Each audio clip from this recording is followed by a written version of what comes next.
Bonjour, aujourd'hui on va décortiquer un nouveau modèle d'intelligence artificielle qui pourrait bien, mais alors vraiment bien, changer la donne en simulation scientifique. Il s'appelle Walrus. Et croyez-moi, on va plonger tête la première dans le futur de la physique. Voilà la grande question. C'est un peu le Graal, non? Imaginez un seul et même modèle capable de comprendre et de simuler les lois qui régissent notre monde, de l'infiniment grand des galaxies à l'infiniment petit des particules. C'est précisément le défi que des chercheurs ont décidé de relever. Bon, avant d'aller plus loin, il faut bien comprendre le problème de base. Les simulations, c'est la pierre angulaire de la science moderne. Ça nous permet de tout prédire, ou presque. Sauf que ça a un coût. Un coût énorme en temps de calcul, en énergie. C'est un vrai goulot d'étranglement qui freine la recherche. Ok, alors entrons dans le vif du sujet. Pourquoi est-ce que c'est si diaboliquement compliqué de créer un simulateur universel avec une IA? Comme on va le voir, les obstacles sont nombreux. Alors voilà les trois grands murs auxquels on se heurte. Primo, les données sont complètement hétérogènes. Entraîner une IA là-dessus, c'est un peu comme lui demander d'être à la fois un chef étoilé, un pianiste virtuose et un pilote de F1, en même temps. Deuxièmement, l'instabilité. La moindre petite erreur, même infime au début d'une simulation, eh bien elle peut faire boule de neige et transformer le résultat final en n'importe quoi. Une vraie avalanche. Et enfin, le casse-tête des dimensions. Gérer en même temps des données en 2D et en 3D de manière efficace, c'est un cauchemar d'ingénierie. Et c'est justement là qu'arrive notre héros du jour. Face à tous ces défis, une équipe a mis au point un tout nouveau modèle, Walrus. Et il a été pensé dès le départ pour démolir ces obstacles un par un. Walrus, c'est un poids lourd. On parle d'un modèle avec 1,3 milliard de paramètres.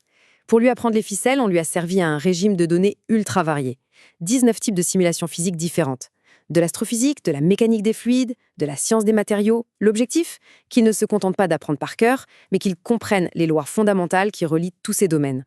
Mais la puissance de Walrus, ce n'est pas juste une question de taille. Non, sa vraie force, elle vient de 4 innovations techniques vraiment intelligentes qui sont intégrées au cœur de son architecture. Voilà ces 4 bottes secrètes. Le patch jittering, on va y revenir, c'est la clé de la stabilité. L'augmentation 2D vers 3D, c'est une astuce géniale pour que le modèle traite tout de la même façon. La tokenisation adaptative, ça lui permet de concentrer sa puissance de calcul là où c'est le plus important. Et enfin, l'échantillonnage topologique qui booste la vitesse d'entraînement de façon spectaculaire. Alors, ce fameux patch jittering, c'est quoi? En gros, imaginez qu'on secoue très légèrement la grille de calcul à chaque étape de la simulation.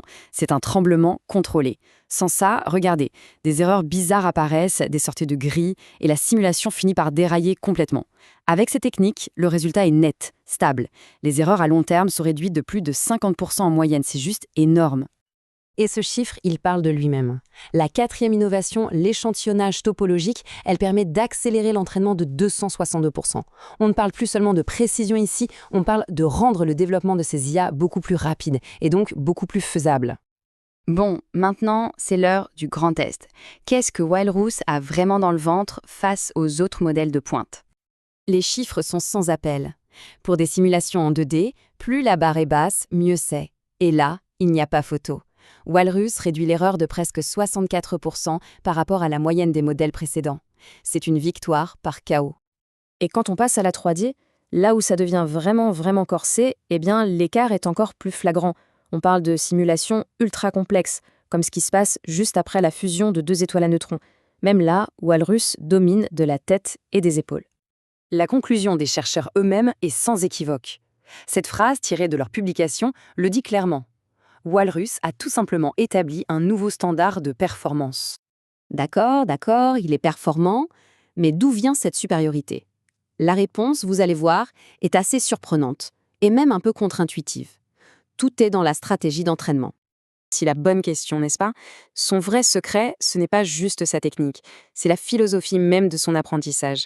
Et c'est là que ça devient vraiment passionnant. Accrochez-vous, voici le paradoxe. Imaginez qu'on entraîne un modèle de façon naïve sur des données très propres, très ciblées.